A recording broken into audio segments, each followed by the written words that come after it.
Today we're going to explore why people say they're happy when they're not. Or in other words, why do people fake happiness? Stigma has been identified as a barrier to asking for help. In the workplace, receipt of work accommodations relies on the worker's willingness to ask managers and supervisors for help. This requires disclosing a mental health disorder. Stigma related to mental illnesses can prevent workers from asking for help and disclosing that they are struggling with their mental health conditions because they fear public stigma, i.e., mental illness related prejudice and discrimination from the environment. Disclosing a mental disorder potentially exposes a worker to stigma related negative behaviors from managers and co workers that could include social rejection, prejudice, discrimination, and harassment. This is a research paper in the context of the workforce, and it shows that one of the reasons why people might fake happiness is to avoid stigma. It's to avoid the social rejection or prejudice that they might experience for disclosing their mental health conditions. In two pre-registered experiments conducted in the US, we addressed the question of whether expressing too much or too little positive emotion can have negative consequences for social life. Reduced contact intentions were found towards people who under-express gratitude, interest, and feeling moved, all socially engaging positive emotions that draw people closer together. The same pattern was instead found for over-expressors of triumph, a disengaging emotion that focuses on the self. So this paper focused on several emotions, but I really want to hone in on the emotion of triumph in this paper because I think that represents happiness. So triumph is when you basically display your wins. It's basically saying, yes, I triumphed. I overcame the challenge. I did it, which could be a signal for happiness. What this paper found was that people that overexpress that experienced less social contact, which basically translates to people wanted to spend less time with you. And the reason why, according to the paper, was because if you express triumph, you are seen as less warm or friendly. Nevertheless, occasional feelings of stress, sadness, or anxiety are an inevitable reality for every human being, making it virtually impossible to constantly comply with the apparent stringent norm to be happy, because this unattainable standard readily reveals discrepancies between our actual emotional life and the emotions society apparently approves of. The perceived failure to meet social expectations is known to trigger negative meta-emotions, pessimistic self-attitudes, and ruminative responding, with the resulting ironic aggravation of these undesired emotional states. I really like this section from this paper because I think it highlights a thing that a lot of people might be experiencing. And it also highlights a scientific fact, which is that it is literally impossible to be happy all the time.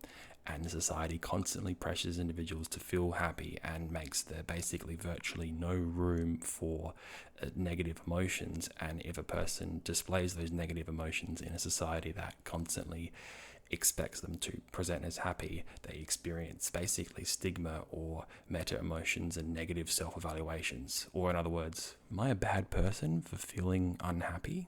I better hide it. The difference in reported depression and happiness between modes is comparable to the difference between individuals in the 25th and 75th income percentiles. This finding suggests perceptions of social desirability might substantially bias measures of subjective well-being. So this research paper seeks to explore, using some pretty crafty methods, the difference between people's subjective reports of depression and their subjective reports of well-being or happiness. In other words, if they say they're not depressed, are they happy? Or if they say that they're happy, are they not depressed? Is it the same thing? Because you would expect that if a person is depressed, their subjective well-being and happiness will go down, and vice versa.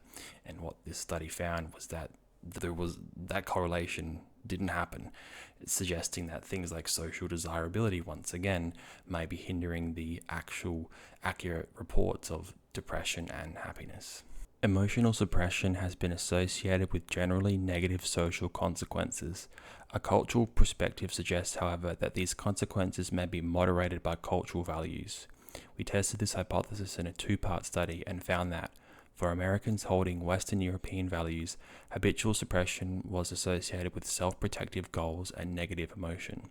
In addition, experimentally elicited suppression resulted in reduced interpersonal responsiveness during face-to-face interaction, along with negative partner perceptions and hostile behavior. These deleterious effects were reduced when individuals with more Asian values suppressed, and these reductions were mediated by cultural differences in the responsiveness of the suppressors. These findings suggest that many of suppression's negative social impacts may be moderated by cultural values. Although this paper is a little older, from 2007, it highlights an important nuance in the research, that cultural values and the general norms within a society tend to predict whether a person will have negative or positive social consequences from emotional suppression.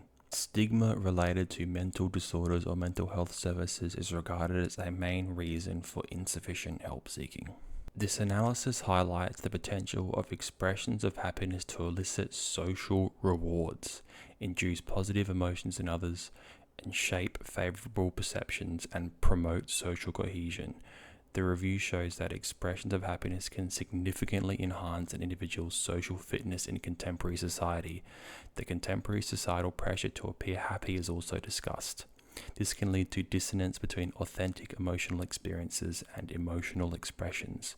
Attention is drawn to the phenomenon of emotional tribalism, highlighting the potential prejudice and discrimination that individuals and groups may face as a result of their public displays of unhappiness. The research shows that people get mixed rewards and mixed responses when they engage in emotional expressions such as happiness. So cultural values can mediate this and societal pressure can mediate this. So it all centers around the idea that showing happiness can actually make a person get punished, basically. So naturally the logical conclusion is to suppress it even if you don't want to, which can then lead to the incongruence between one's emotional expression and one's actual experience. So I think I've summarized enough research papers, so let's sort of bring it all together into a bit of a conclusion. No doubt the conclusion is obvious. People fake happiness to avoid stigma, to avoid discrimination.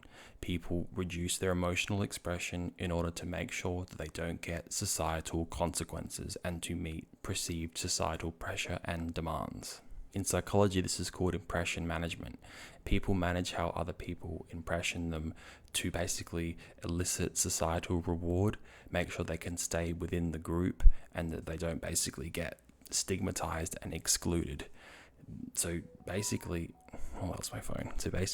people might reduce their emotional expression literally because it gets them rewards, it gets them what they want, increased social contact, incentives, and reduced exclusion.